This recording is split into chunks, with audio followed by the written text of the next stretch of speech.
Assalamualaikum warahmatullahi wabarakatuh. Ketemu lagi bersama saya, yaitu di segmen bagaimana sih cara membuat laporan keuangan di Microsoft Access. Nah, untuk segmen yang kedua ini, teman-teman, kita akan membuat form transaksi. Pasti kalian bertanya-tanya, untuk apa sih form transaksi ini? Form transaksi ini dibuat untuk memasukkan semua transaksi yang akan terjadi selama satu periode di perusahaan. Kita anggap saja satu periode ini selama 1 tahun ya, teman-teman. Nah, pertama-tama ya seperti biasa kita masuk dulu ke Microsoft Access-nya. Nah, yang akan kita masukkan di sini itu transaksi-transaksi yang terjadi di perusahaan jasa nih teman-teman. Nah, kita akan kenali dulu perusahaan jasanya di profil perusahaan berikut ini.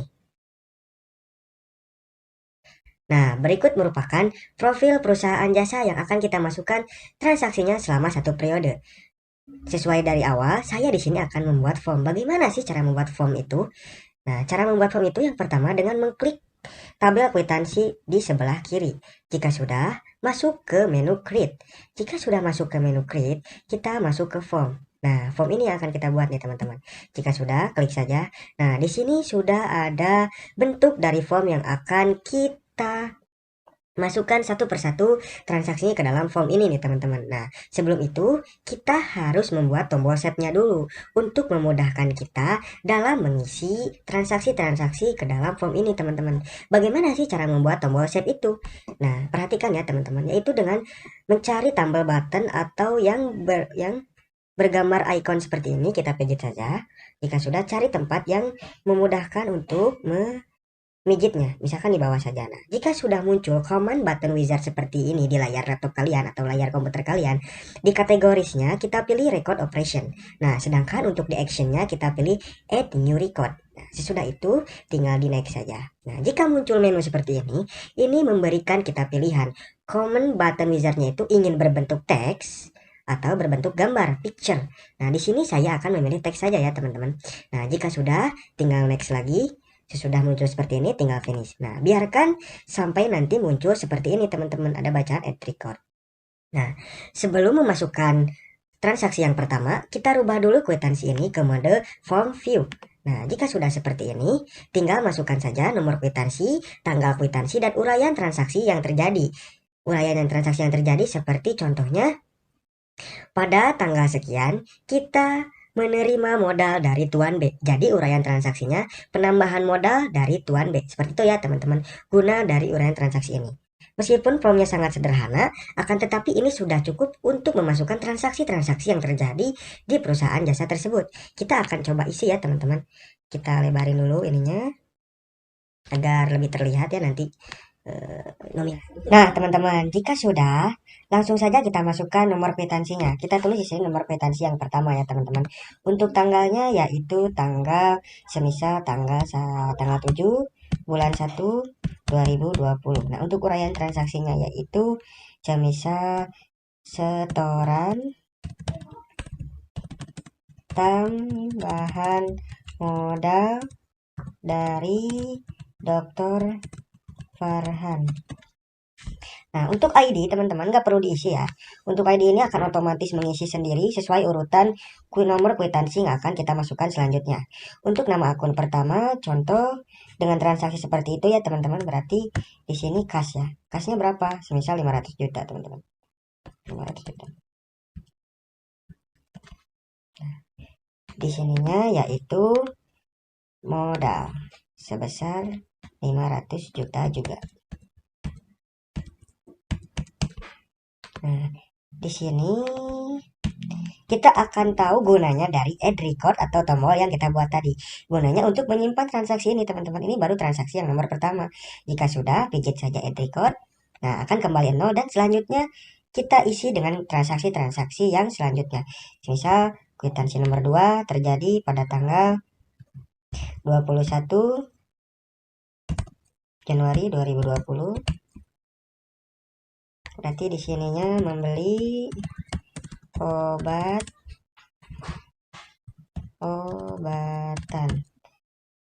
Beli obat-obatan. Di sininya berarti kita cari obat-obatan ya. Ada obat-obatan. Semisal di debitnya itu 100 juta rupiah.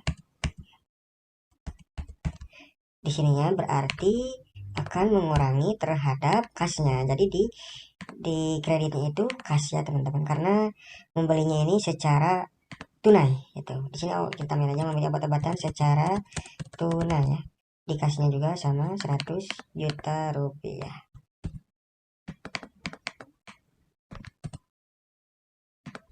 Nah, jika sudah, lanjut lagi ke transaksi yang selanjutnya, yaitu nomor kwitansi nomor 3 pada tanggal 21 sama 1 2020. Nah, untuk mengaksesnya itu kalian bisa lihat di link description video saya ini. Di sana ada soal-soal yang saya masukkan sama persis seperti yang dicontohkan di video kali ini, teman-teman. Misalkan uraian transaksinya itu membayar. Nah, teman-teman, ini merupakan contoh dari transaksi-transaksi yang selanjutnya nih, teman-teman. Nah, selanjutnya juga ada lagi, semisal nomor kwitansi yang kelima, yaitu pada tanggal berapa ya? Tanggal 28 bulan 2 2020, yaitu membayar gaji, jangan lupa ya pakai underscore, membayar gaji karyawan. Nama akunnya di sini beban gaji sebesar 25 juta ya. Dan di kreditnya yaitu kas, karena tidak ngutang ya bayar gajinya. Kas 25 juta juga. Nah, jika sudah terus saja add record sampai semuanya itu beres. Kita lanjut ke transaksi yang selanjutnya, yaitu transaksi ke-6. Transaksi ke-6 yaitu mendapatkan pendapatan ya teman-teman. Pada semisal tanggal 11 bulan 3 2020, uraian transaksinya mendapatkan pendapatan yaitu sebesar 125 juta. Berarti di sini kas ya, kas bertambah di sisi debit sebesar 125 juta. Di akun kreditnya yaitu pendapatan, karena pendapatan itu bertambahnya di kredit ya teman-teman, sebesar 125 juta.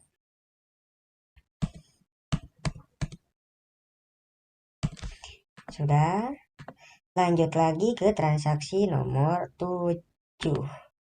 Transaksi nomor 7 atau kwitansi nomor 7 terjadi pada tanggal 15 bulan 4 2020.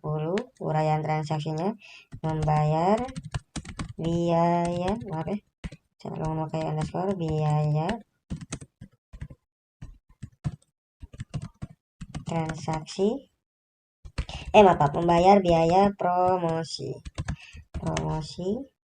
Nama akunnya berarti di sini beban atau biaya promosi. Kita cari saja biaya Nah, ada biaya promosi ya. Biaya promosi di sini sebesar 50 juta rupiah. Di sisi kreditnya ya sama kas sebesar 50 juta rupiah juga. Jika sudah, terus saja add record teman-teman. Masukkan lagi transaksi-transaksi yang baru. Kita akan ke kwitansi nomor 8. Pada tanggal 20 bulan 5 2020. Uraian transaksinya itu menerima pendapatan. Maaf teman-teman, harus pakai underscore selalu ya. Menerima pendapatan sebesar 60% dan sisanya akan dibayar di kemudian hari. Jadi di transaksi nomor 8 ini ya teman-teman, kita itu baru menerima pendapatan sekitar 60% dari total yang harus kita terima. Semisalkan dengan total pendapatan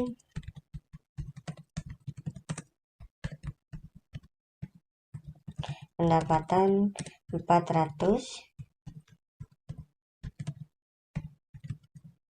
ya kan, dengan total pendapatannya itu 450 juta ya. Jadi di sini kita baru mendapatkan pendapatan sebesar 60%. Jadi yang harus ditulis pertama tetap kas, kita mendapatkan kas sebesar 60%. 60% dari 450 juta adalah 270 juta. Nah, sedangkan di sini untuk baris keduanya yaitu piutang kita bertambah, teman-teman. Piutang kita bertambah sebesar 270, sebesar sisa dari 450 juta dikurangi 270 juta yaitu 180 juta. Jadi kita mempunyai piutang di perusahaan lain sebesar 180 juta karena itu merupakan sisa dari pendapatan yang harus kita terima yaitu sebesar 40% lagi belum dibayarkan ya. 180 juta. Dan untuk di kreditnya yaitu pendapatan sebesar 450 juta. Jadi akan tetap balance ya teman-teman. Jadi dalam soal seperti ini teman-teman harus lebih hati-hati ya, harus lebih teliti juga, takutnya terjadi salah penulisan. Jika sudah di kwitansi nomor 8, kita lanjut ke kwitansi nomor 9, yaitu pada tanggal 12 bulan 6 2020, yaitu membeli perlengkapan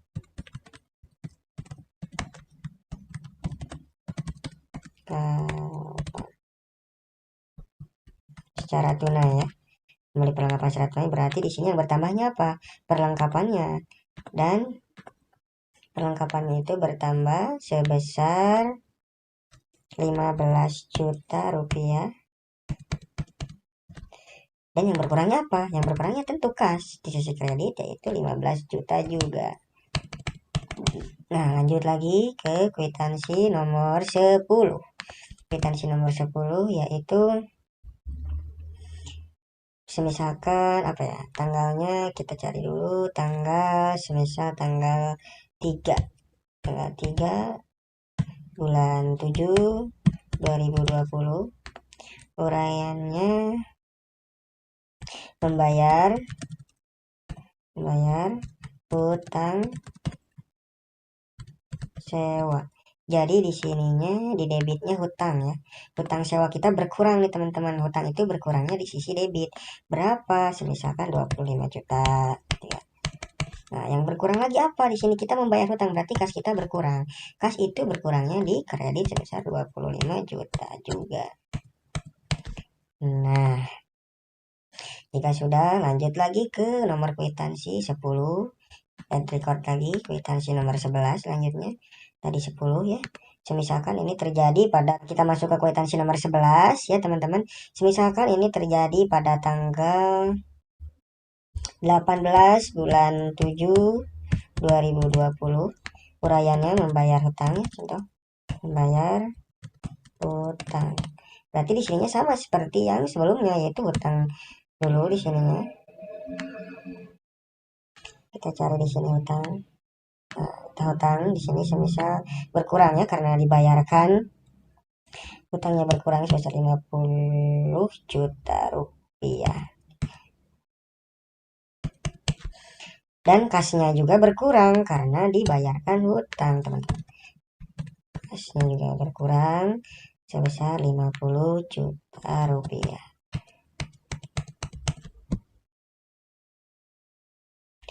Nah, sudah. Kita record lagi atau lanjut ke nomor kwitansi 12. Terjadi pada tanggal, semisal tanggal berapa ya? Tanggal yang sama aja deh ya. Tanggal yang sama yaitu tanggal 18 bulan 7 2020. Yaitu di sini kita menerima pelunasan. Menerima sisa pendapatan, yaitu sisa yang di soal yang sebelumnya teman-teman. Bisa menerima sisa pendapatan sebesar 40%. Kan waktu itu udah dibayar 60%, sekarang dibayarkan 40%. Misalkan menerima sisa pendapatan 40%. Mendapatkan sisa pendapatan ya dari semuanya gitu, dari semuanya. Menerima sisa pendapatan dari yang sebelumnya sudah kita dapatkan sebesar 60%. Nah, sekarang mendapatkan 40% tahu sisanya ya. Berarti di sininya kas kita bertambah sebesar 180 juta.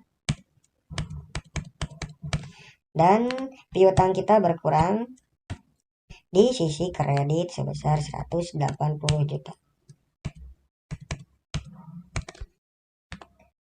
Nah, jika sudah lanjut lagi ke nomor kwitansi selanjutnya. Add record ya teman-teman. Nomor kwitansi ke-13 yaitu pada tanggal berapa ya misal teman-teman, tanggal 2 aja ya, tanggal 02 bulan 8 2020 yaitu misalkan kita mendapatkan pendapatan. Nah, berarti di sini kasnya bertambah sebesar 300 juta rupiah. Oh, maaf. Misalkan kita di sini berapa ya teman-teman? 25 juta aja deh, 25 juta. Kita dapat pendapatan di sini 25 juta. Di sininya pendapatan lagi, kita cari pendapatan. Nah, di sisi kreditnya pendapatan pertama 25 juta. Sudah, lanjut lagi ke transaksi atau nomor kwitansi selanjutnya. Nomor kwitansi 14 yang terjadi pada tanggal 17 bulan 9 2020 yaitu membeli tanah. Berarti di sininya tanah kita bertambah dong. Berarti tanah kita bertambah 300 juta. Dan kas kita berkurang karena membeli tanah tersebut ya. 300 juta. Membeli tanahnya ini secara tunai. Nah, jika sudah lanjut lagi ke nomor kwitansi selanjutnya, yaitu semisalkan nomor kwitansi 14 itu pada tanggal 18 bulan 10 2020 itu membayar beban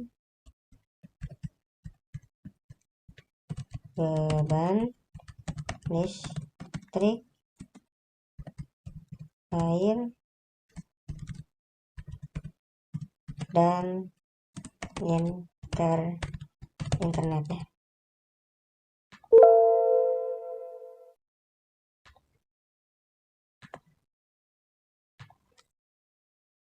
Misalkan kita akan lanjut ke transaksi selanjutnya yaitu transaksi ke-14 pada tanggal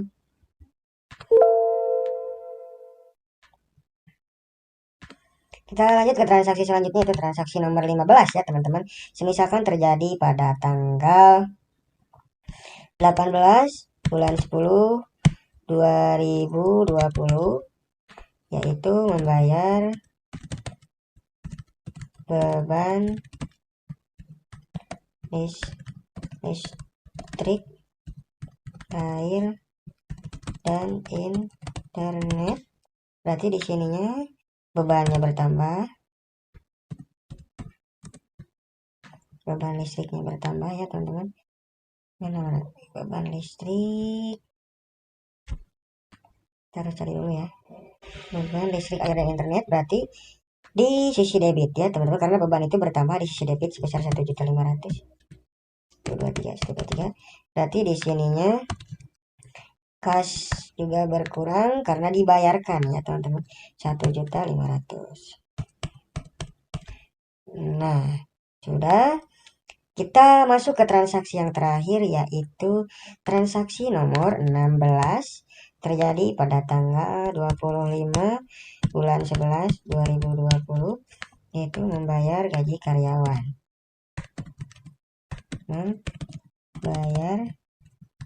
gaji karyawan.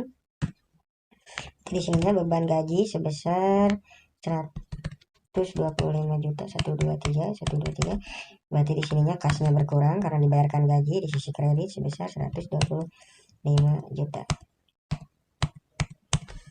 Sip, sudah.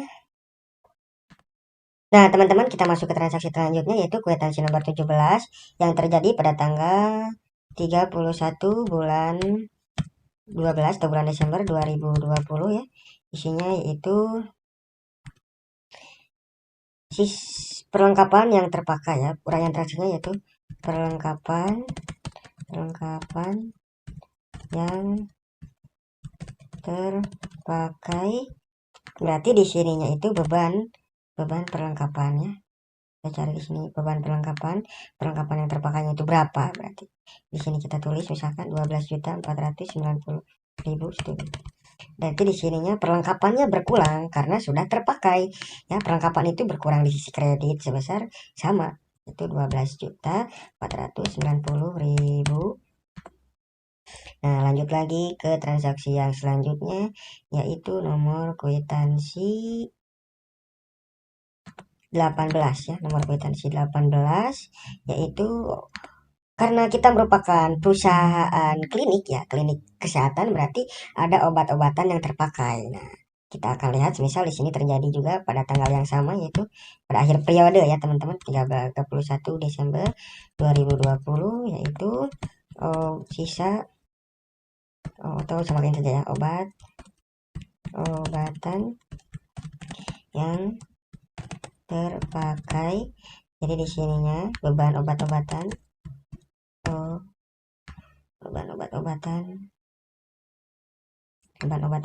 sebesar 253 juta. Berarti di sisi kreditnya obat-obatannya berkurang ya. Obat-obatannya berkurang sisi kredit, yaitu sama 153 juta. Sudah. Nah, lanjut lagi ke transaksi nomor 19, yaitu pada tanggal 31 sama ya, karena ini akhir periode 31/12/2020, yaitu peralatan mengalami penyusutan sebesar 3 juta rupiah. Berarti di sininya itu akumulasi penyusutan peralatan sudah betul di sisi debit sebesar 3 juta ya, sesuai dengan uraian transaksi di atas. Berarti di sininya apa? Di sininya itu peralatan di sisi kredit berkurang sebesar 3 juta rupiah. Nah, sudah, ini transaksi ke-19. Dulu ya, simpan dulu. Kita lanjut lagi ke akuntansi nomor 13, kwitansi nomor 13 ya, teman-teman. Kwitansi nomor 14 ya.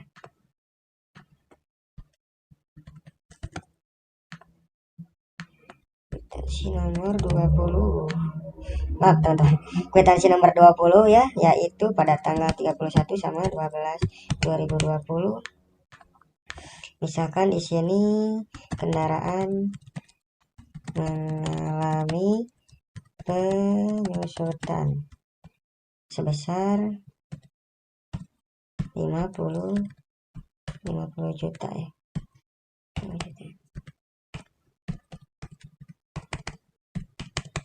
Berarti di sininya sama dengan yang tadi, yaitu akumulasi penyusutan kendaraan sebesar 50 juta rupiah. Di sininya berarti kendaraan berkurang nilainya, bukan berkurang kendaraannya, tapi nilainya berkurang karena terjadi nilai residu ya teman-teman. Untuk aktiva tetap itu biasanya terjadi nilai residu kecuali tanah ya teman-teman. Di sini 50 juta juga. Sudah, and record, jangan lupa ya teman-teman. Kita ke soal atau ke kwitansi atau ke transaksi yang terakhir, yaitu kwitansi nomor 21, yaitu pada tanggal yang sama 31 bulan 12 2020, yaitu penyusutan gedung sebesar 25 juta. Ini 25 juta. Nah, kita kurang titiknya di sini. 25 juta. Berarti di sini nama akunnya akumulasi penyusutan gedung sebesar 25 juta. Dan di sininya berarti gedung ya, gedungnya nilainya berkurang. Bukan ada yang rusak tapi berkurang nilainya. Karena kan ya tadi ada yang rusak atau catnya sudah luntur atau gimana. Kata saya tadi, aktiva tetap itu akan mengalami nilai residu kecuali tanah. Sip, sudah. Add record, jangan lupa. Nah, teman-teman mungkin segitu saja bagaimana sih cara memasukkan transaksi ke form ini. Dan saya sudah berikan contoh-contoh transaksi-transaksi yang terjadi selama satu periode. Mungkin itu dulu yang dapat saya sampaikan. Kita akan cek si transaksi-transaksi yang telah kita masukkan di part ketiga. Jangan lupa ya. Bye-bye.